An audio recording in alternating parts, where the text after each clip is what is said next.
दोस्तों, आज की कहानी एक ऐसे पति पत्नी के जोड़े की जिंदगी पर बीती हुई दर्दनाक कहानी है जिसे पढ़कर मेरी आंखों में भी आंसू आ गए। आपसे गुजारिश है, कहानी को पूरा सुनिएगा। बहुत ही जबरदस्त कहानी है। मुझे पहले उसकी तस्वीर दिखाए माँ, फिर मैं फैसला करूंगी हाँ या ना का। माँ ने रीता की तरफ देखा।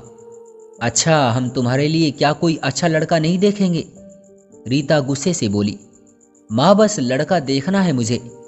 उसकी तस्वीर मंगवा ले या लड़के को यहीं बुलवा ले। माँ ने डांटा, पागल, शर्म नहीं आती? चल दफा हो जा अपने कमरे में। बाबा भी आ गए। क्यों डांट रही हो मेरी बच्ची को? रीता बाबा के पास गई। जाकर कहने लगी, बाबा मुझे लड़का देखना है। बाबा ने मुस्कुरा कर कहा, हाँ बेटी, तुम्हारी मर्जी से ही करेंगे शादी। कल मैं उसकी तस्वीर मंगवा लूंगा। लड़के का अपना होटल है, पढ़ा लिखा है, प्यारा है। लेकिन रीता को तो लड़का देखना था। तस्वीर आ गई। देखा, लड़का तो प्यारा है। रीता ने हाँ कर दी। 10 दिनों में ही रीता की शादी हो गई। रीता का हमसफर सुशील अरेंज मैरिज थी। न कभी मुलाकात हुई, न कभी कोई बात, कभी एक दूसरे को मिले भी नहीं। ये ऐसा पवित्र रिश्ता होता है, दो अजनबी एक जान हो जाते हैं जो कभी जिंदगी में मिले भी ना हो। वो पल भर में एक दूसरे की जान बन जाते हैं। पहली रात थी। सुशील कमरे में आया, हाथ में आइसक्रीम पकड़ी हुई। रीता नजरें झुकाए बैठी थी। आइसक्रीम तो रीता की फेवरेट थी।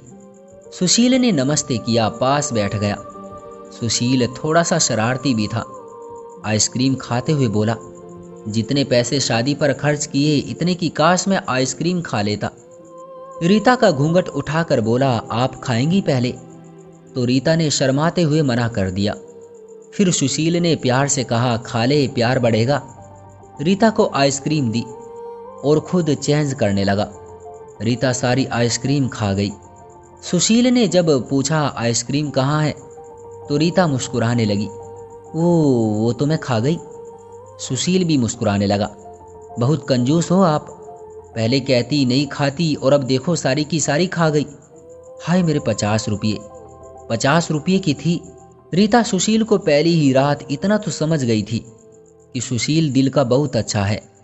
रात भर मोहब्बत भरी बातें होती रही। जिंदगी अपनी असल मंजिल की तरफ मुड़ गई थी। वक्त गुजरने लगा। रीता के भाई की शादी थी। रीता 4 महीने की प्रेग्नेंट भी थी। रीता ने सुशील से कहा, मुझे भाई की शादी में जाना है। सुशील ने रीता के पास बैठकर बोला, रीता, डॉक्टर ने आपको लंबी यात्रा करने से मना किया है, इसलिए मैं कोई रिस्क नहीं लेना चाहता। मैं नहीं इजाज़त दे सकता शादी में जाने की। रीता को बहुत गुस्सा आया। सुशील, आप पागल हो गए हो क्या? मेरे भाई की शादी है और आप कह रहे हैं कि नहीं जाना। आप मुझे कार में बैठाकर आराम से छोड़कर आ जाएं बस। सुशील ने रीता का हाथ पकड़ा।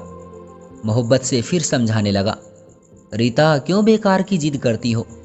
डॉक्टर ने यात्रा करने से मना किया है तो मैं नहीं जाने दे सकता तुमको। तुम लापरवाह हो जाती हो और मैं तुमको किसी के भरोसे नहीं छोड़ सकता। इतना कहकर सुशील कमरे से बाहर चला गया। रीता रोने लगी। रीता ने अपनी माँ को फोन किया। सुशील मना कर रहा है शादी में आने के लिए। माँ ने समझाया, बेटा अगर वो कह रहा है तो ना आओ। लेकिन रीता की भाभी और भाई जिद करने लगे, क्यों नहीं आने दे रहा सुशील हमारी बहन को? वो रात को आए। सुशील भी घर पर था। कहने लगे कि मेहंदी है, 3 दिन की ही तो बात है, हम रीता को लेने आए हैं। सुशील ने रीता की तरफ देखा। रीता, मैंने क्या कहा था तुमसे? रीता ने नजरें झुका ली, कमरे में चली गई उठकर। सुशील को गुस्सा तो बहुत था, लेकिन सब्र कर लिया। 1000 रुपये जेब से निकाले, रीता को दिए। ये कुछ पैसे रख लो, बाकी और चाहिए तो ले लेना, मैं आऊँगा कल। रीता बहुत खुश थी। सुशील ने अपने सीने से लगाया रीता को, अपना ख्याल रखना रीता। फिर रीता शादी में चली गई। मेहंदी की रात रीता की बुआ की लड़की भी आई हुई थी। डांस भी किया, काफ़ी एंजॉय किया। बारात वाले दिन जब भाई की बारात लड़की वालों के घर पहुंची तो बारिश हो रही थी। गली में काफ़ी कीचड़ था। रीता का पांव फिसला, गिर गई। गिरते ही उसके पेट में दर्द होने लगा। रीता जोर जोर से रोने लगी। जल्दी से रीता को अस्पताल ले गए। रीता दर्द से चिल्ला रही थी। सुशील को कॉल की, रीता के बारे में बताया। सुशील घबरा गया। वो जल्दी से अस्पताल पहुंचा। डॉक्टर रीता को इमरजेंसी वार्ड में ले गए थे। सुशील बहुत परेशान था। दिल की धड़कनें बेकाबू थी। जुबान पर ईश्वर का जाप था। बाकी सब लोग शादी की खुशियों में मग्न थे, लेकिन यहाँ सुशील परेशान खड़ा था। कुछ देर बाद डॉक्टर कमरे से बाहर आए। उन्होंने सॉरी कहते हुए बताया, आपका बच्चा मर चुका है। सुशील बेजान सा होकर कुर्सी पर बैठ गया। हे भगवान, हिम्मत की, जल्दी से वार्ड में गया। रीता रो रही थी। सुशील को देखकर मुंह मोड़ लिया। सुशील पास बैठ गया, सर पर हाथ फेरने लगा। अच्छा चल, चुप कर मेरी सोनी, रोना बंद कर, बस ऊपर वाले की मर्जी थी। रीता फूट फूट कर रोने लगी। सुशील मुझे माफ कर दे, मुझसे गलती हो गई। सुशील ने आंसू से भीगी हुई पलकों को चूम लिया। अरे बस बस मेरी जान, रोते नहीं है, बस ऊपर वाले की मर्जी थी, चुप हो जाओ। रीता खुद को गुनहगार समझ रही थी, अपने बच्चे और सुशील का। सुशील समझाने लगा। रीता का सर अपनी गोद में रख लिया। चुप हो जा मेरी सोनी, सोनी रो मत, अब देख मैं तेरे पास हूं। रीता को लेकर घर चला गया। शादी खत्म हुई, सब घर आ गए रीता का हाल पूछने। रीता खुद पे इल्जाम दे रही थी। मुझे रोका था सुशील ने माँ, लेकिन मैं जिद करती रही, शादी में जाना है। अगर मैंने इनकी बात मान ली होती तो आज शायद मैं अपना बच्चा ना खोती। सुशील समझ रहा था रीता दिल ही दिल में खुद को कसूरवार ठहरा रही है, इसलिए सुशील प्यार से समझाता रहा रीता को। अरे पागल, खुद को परेशान ना कर, ऊपर वाले की मर्जी थी ना, ऊपर वाले ने चाहा तो हमें फिर से औलाद जरूर देगा। रीता सुशील की आंखों में देख रही थी। सुशील आप इतने अच्छे हैं, मुझे डांटा नहीं आपने, कुछ कहा नहीं। सुशील ने लंबी सांस ली, मुस्कुराकर बोला, जब तुमने मेरी बात मानी ही नहीं थी तो रीता अब कुछ कहने का क्या फायदा। रीता समझ रही थी सुशील का खामोश गुस्सा। 1 साल बाद फिर ऊपर वाले ने उनको बेटा दे दिया। सब बहुत खुश थे। सुशील बाहों में उठाकर चूमने लगा अपने बेटे को। रीता बेड पर लेटी सुशील की आंखों में बेटे की मोहब्बत में निकलते आंसू देख रही थी। जिंदगी में अच्छे दिन आते हैं, लेकिन अक्लमंद वही होता है जो खुद को हालात में ढाल लेता है।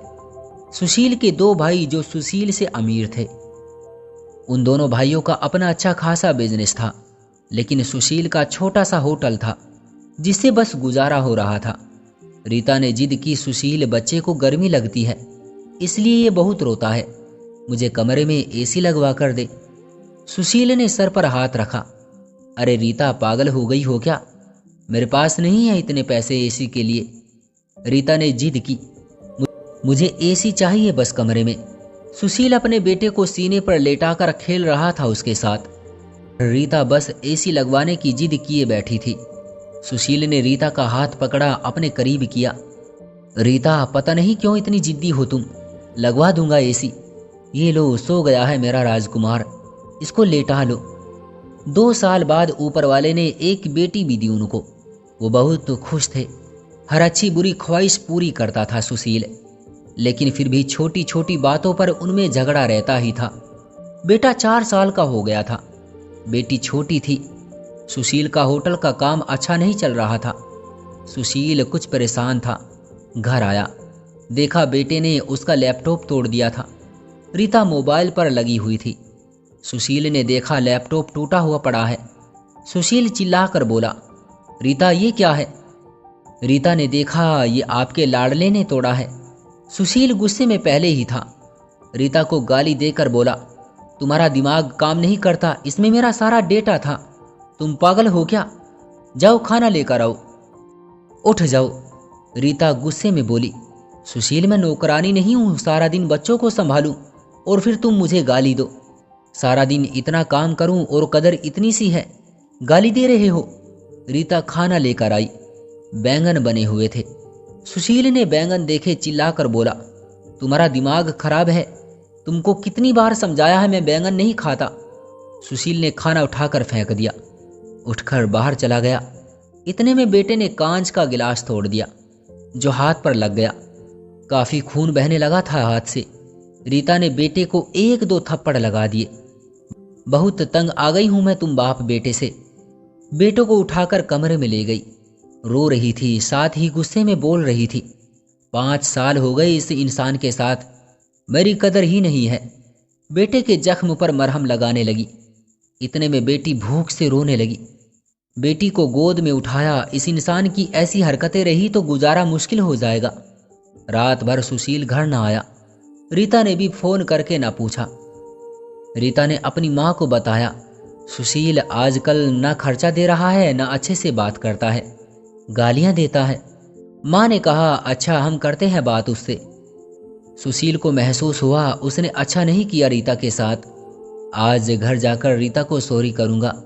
घर आया, देखा घर में रीता के माँ बाप चाचा सब आकर बैठे हुए थे। सुशील ने रीता की तरफ देखा। रीता खामोश रही। नमस्ते किया। उसके बाद बात शुरू हो गई। माँ चिल्लाकर बोली, क्यों बेटा तुम खर्चा नहीं देते हो रीता को, क्यों गालियां देते हो। सुशील को बहुत गुस्सा आया। घर की बात थी, हम दोनों सुलझा लेते। सुशील ने गुस्से से कहा, इसको सब कुछ देता हूं, ये बस तमाशा लगाना चाहती है। रीता भी गुस्सा थी। वो भी गुस्से में बोली, क्या देते हो महीने में, 10,000 देते हो, जिसका दोनों बच्चों का दूध भी पूरा नहीं होता। एहसान करते हो मुझ पर, तुम्हारे बच्चों का खर्चा करती हूँ। बहस इतनी बढ़ गई कि सबके सामने सुशील ने रीता को थप्पड़ मार दिया। रीता की माँ को बर्दाश्त ना हुआ। वो अपनी बेटी को साथ ले गई।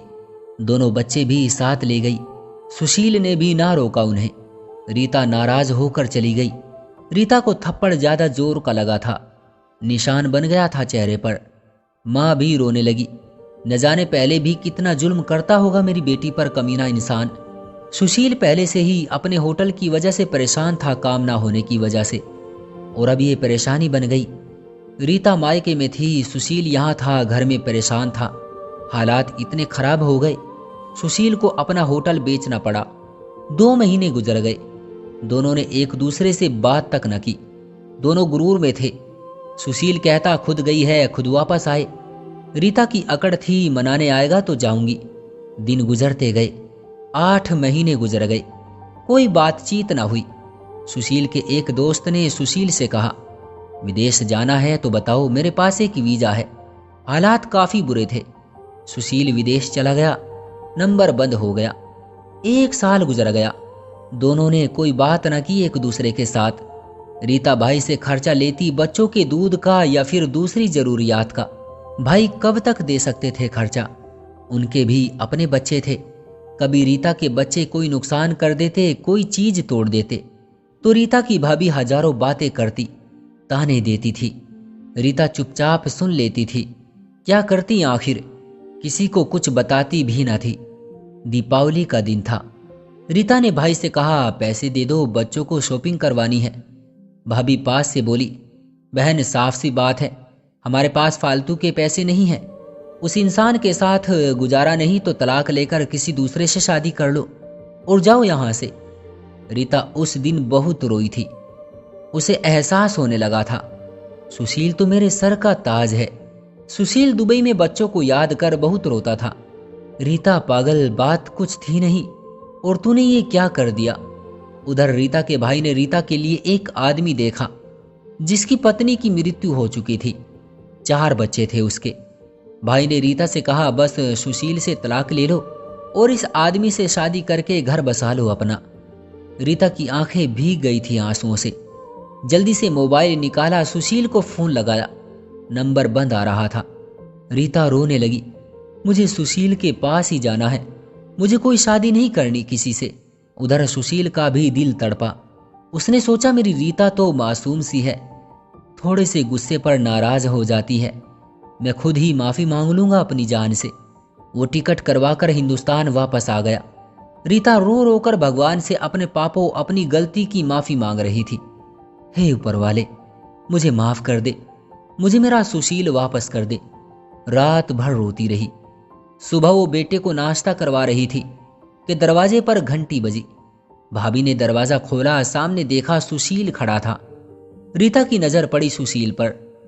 हाथ से दूध का कप छूट गया। नंगे पांव दौड़ते हुए जाकर सुशील के सीने से जा लगी। चीख चीख कर रोने लगी, सुशील बहुत प्यार करती हूं तुमसे, सुशील के पांव पकड़ लिए। माफ कर दो सुशील मुझे। सुशील ने रीता का माथा चूमा, आंसू साफ किए। तुम भी माफ कर दो मेरी जान, मैंने गुस्से में ज्यादा बोल दिया था तुमको। बच्चों को सीने से लगाया। सुशील प्यार करने लगा। रीता भाई और भाभी की आंखों में आंखें डालकर गर्व से बोली, मेरा परमेश्वर, मेरा हमसफर है मेरे पास। आप लोगों का बहुत बहुत धन्यवाद। वो सुशील के साथ घर वापस आ गई। दोनों खुशी से सब बातें भुलाकर जीने लगे। लेकिन वो इस समाज को इतना बता गए, जज्बात में जुदा हो जाना बहुत आसान है, लेकिन जुदा होकर जीना बहुत मुश्किल है। जो दर्द एक हमसफर महसूस कर सकता है, वो कोई और नहीं समझ सकता। तलाक लेकर जिंदगी बर्बाद ना करें, सब वक्त के साथ बदल जाता है। हाँ, अगर नहीं बदलता तो हम सफर। अगर कोई नाराज है या घमंड में है तो जाओ मना लो, राजी कर लो एक दूसरे को, इससे पहले कि फिर देर हो जाए। अगर मेरी कहानी किसी एक के भी दिल में घर कर गई तो मेरा मकसद पूरा हो जाएगा। आजकल छोटी छोटी बातों पर घर उजड़ रहे हैं। अगर थोड़ी बर्दाश्त कर ले तो ऐसे घर ना उजड़े। क्यों दोस्तों, सही कहा ना मैंने? आपकी क्या राय है इस कहानी के बारे में? कमेंट करके हमें जरूर बताएं। ऐसी ही सबक आमोज कहानियां देखने के लिए चैनल को सब्सक्राइब करके घंटी को दबाकर ऑल पर सेट कर लीजिए, ताकि आने वाली वीडियो आपको तुरंत मिले। मुझे दीजिए अगली वीडियो तक इजाजत। तब तक के लिए धन्यवाद।